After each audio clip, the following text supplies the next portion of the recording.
Hi everybody, I'm sharing an art journal page today and I'm working in my smaller, almost square watercolor journal. It's not 100% square, but almost. And I'm starting the background with some white gesso and some acrylic paint, and I'm just laying down the paint with a big brush, a little bit of water, and I'm working very quickly and I try to stay loose. And I also try to get some brush strokes on the background and some kind of color variation, lighter and darker tones. I don't want to mix everything perfectly on the background. The color I'm using is, I think the reddish violet, some kind of that color. I will list the names of the colors I'm using in the video description. I also make some dry brush marks to get rid of the paint in the brush, and also to make some different marks on the background. Whilst this is drying, I'm going to prepare my focal image that I wanted to use, and here I'm using my textured bird from the Textured Birds 2, and this one is stamped to a gessoed old book page and then colored in, and I have a quick video tutorial for this over on the blog. It was just a reel and I've linked it over on the blog, and I'm just going to paper piece some of the elements of this bird into the other bird that I have stamped onto a piece of mixed media paper, and I'm cutting out the elements I want to use directly on the black outline, and then I will glue this piece into the birdie on my mixed media paper. And that's what I'm going to do. I'm going to cut some separate elements to just color in that blank birdie with collage, and that works really nice with all kinds of different papers and also with all kinds of stamps. You can also use jelly prints, design paper from a scrapbooking paper pad, all that kind of stuff, and this gives you really interesting final result. I also picked the belly of that bird, but for the rest I'm stamping onto a piece of jelly print to cut out the tail. I believe the first one did not work that good because I pressed too hard on the tail and then I stamped the tail just a second time. I'm gluing the pieces down with my glue stick. That works quite easily, and also with the Tombow glue stick you have some time to remove stuff and glue it down again, so in case you're placing it a little bit wrong you can always correct that. My background is dry and I'm stamping some background texture with a stamp from the Mix It Up No. 4 stamp set, and I'm using a color which is quite similar to the one on the background. It's the Stays On. I'm not sure if it's the purple. No. I will also list the color I'm using here in the description of the video. You might can read it at the bottom of the video screen, but my screen is quite small and I cannot see what's on the lid of the stamp pad. I just stamp it several times around the whole page, and I have laid a piece of foam under the left side because it's not even and I want to have a better stamp impression, and that makes it a bit easier. Here I'm mixing kind of a warmer yellow. I used I believe a Indian yellow, and I'm mixing in some orange to just make it a little bit darker. And here I'm using a makeup sponge and I want to do some stenciling on the spread, and I'm using our Marks No. 2 stencil, and I try not to overload the sponge because then it will press the paint underneath the stencil.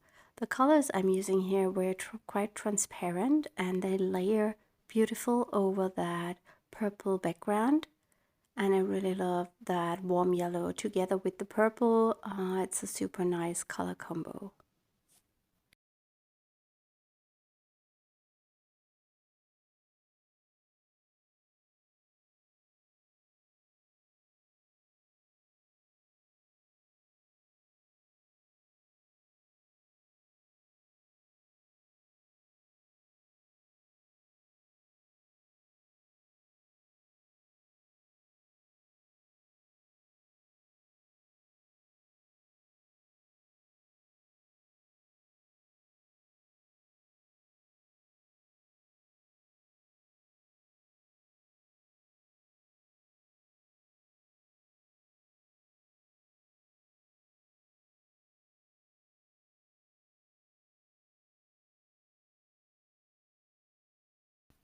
Next, I'm using some acrylic ink, which is quite similar in color. It's from Schmincke, the Brilliant Orange.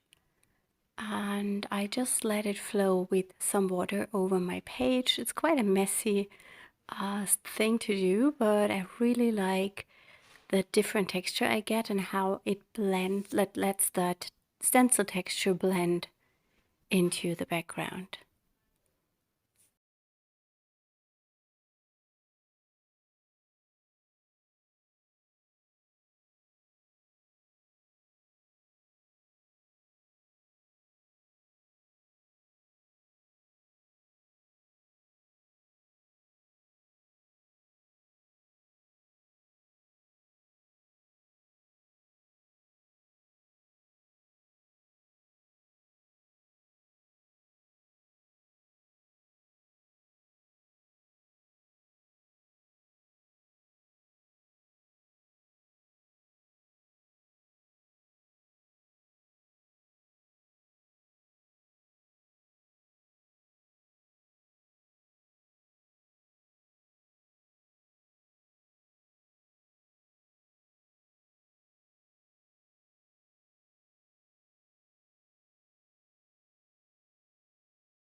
I thought it was a little bit boring and there was some other color in the birdie that I want to use with a little bit of blue, and I decided to also use the Prussian blue and mix it into the background. And I knew beforehand that Prussian blue with the yellow and with that purple color will mix well. You won't get a brown or grayish tone, so I decided that this is a good decision to make, and I'm really happy that I did this because then the whole spread matches up a little bit better with the focal image that I want to use, and I always try to bring in colors from my focal point into the background.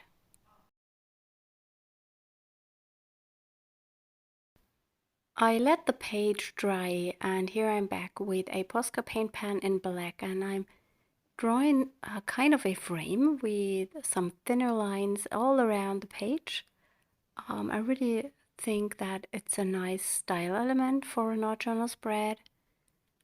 You could also stamp a frame around, but I thought these thin lines will work well with the whole composition and also with the birdie because it's quite whimsical, and I think that matches up the birdie also quite well.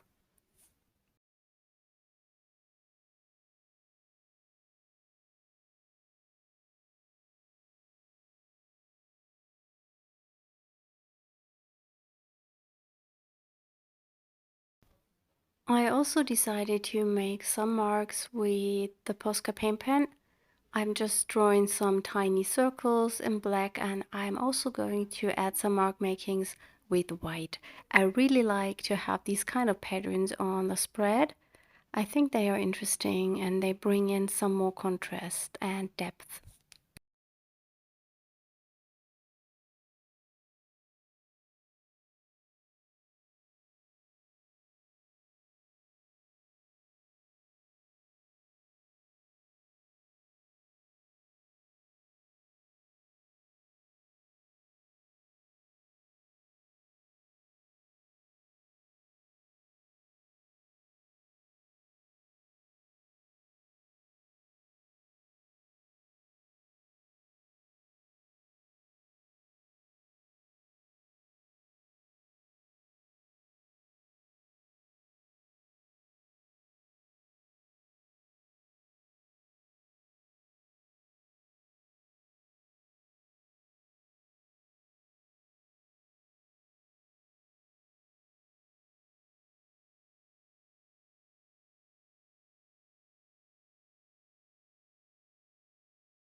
I'm using some white acrylic ink to also make some white splatters. I think they are also perfect for this spread. They bring in some more highlights, add another layer and depth. And I'm really a fan of splatters. I think I use them in almost all my work.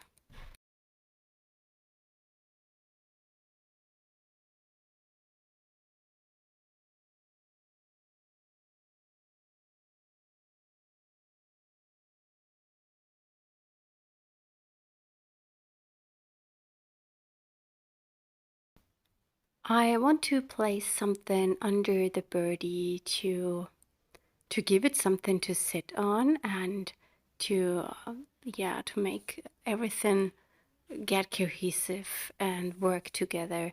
If I just would have achieved the birdie on its own without anything underneath them, I think it would look a bit strange and not as if this was one piece. And I really like to combine this with some collage elements, and I just have some pieces here. A piece of that jelly print I've used also for the bird. I really like that orangey stenciled canvas paper, but that doesn't work.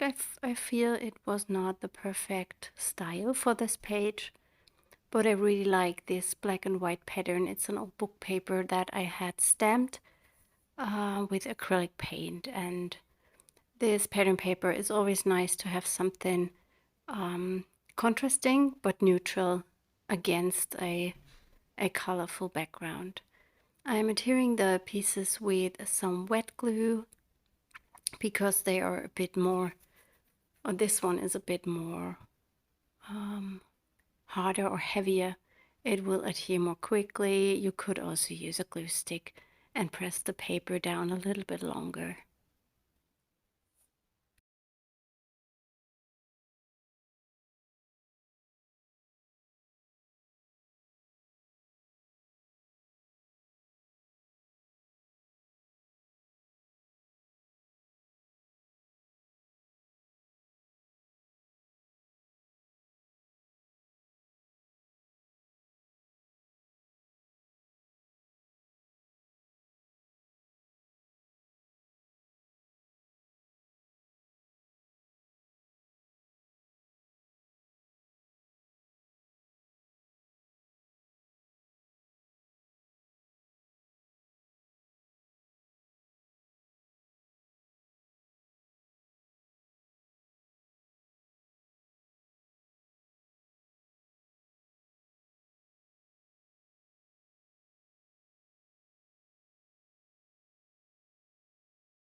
For a title for the page, I'm stamping words from that same stamp set from the Textured Birds #2, and I'm using a colored paper. I just go through my stash, but I will use that yellow paper I picked first because it matches the page very well. And I'm just stamping all the sentiments from this set, but then I will only use a one combination of them. And I'm using StazOn in black.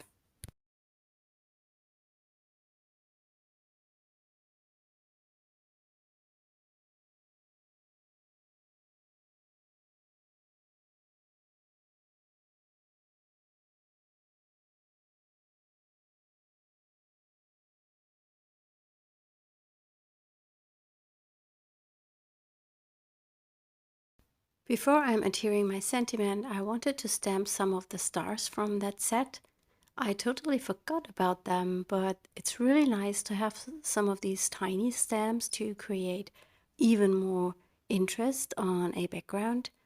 And I picked both stars. They have a different size, and I'm just stamping them in black a few times all over the page. Not everywhere, but in 2 different areas, a little bit more, so it looks like a little cluster of stars.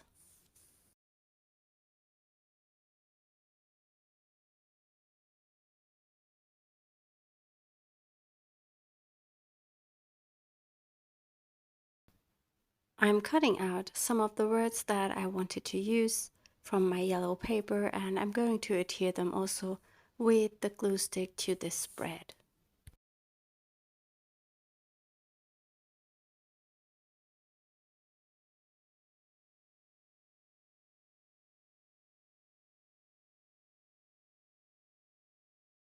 Yes, and that's all I'm doing to my page. I'm happy with the result. I think it turned out quite lovely. I hope you enjoyed this video, and I wish you a lovely weekend. Bye!